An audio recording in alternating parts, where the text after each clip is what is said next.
Tekken 7 is an immersive 3D fighting game that tests a player's reflex, skill, and mental prowess within the environmental battlefield of gameplay.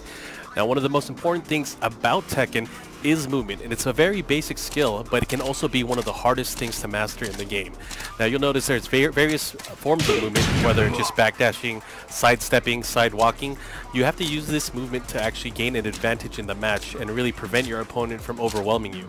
You'll notice here that I'm just showing some of the basic movement that you can use with Kazuya and how you'll be able to react to that in gameplay.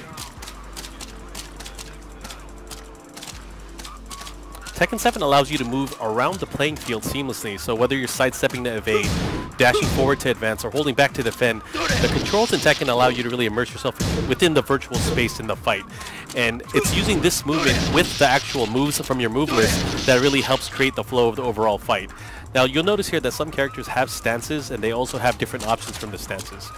So certain characters like Hwoarang or Xiaoyu will have certain movement stances such as right foot forward, right flamingo, and that really has a different moveset within those stances. But what you have to remember is once you're in these stances, you don't have access to your natural move list.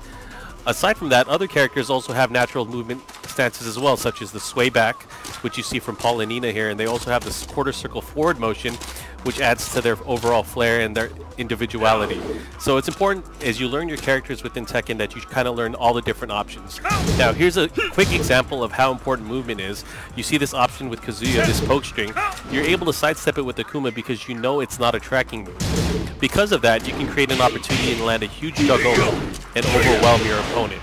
Now, using the same kind of poke strategy here, Kazuya is now going for a tracking move, and Akuma's going to have to adjust because he can no longer sidestep the tracking move. But because of that, if you do have the knowledge and you're able to punish, you can still turn the tides of the battle. So there is movement, there's also not moving. You have to know both times.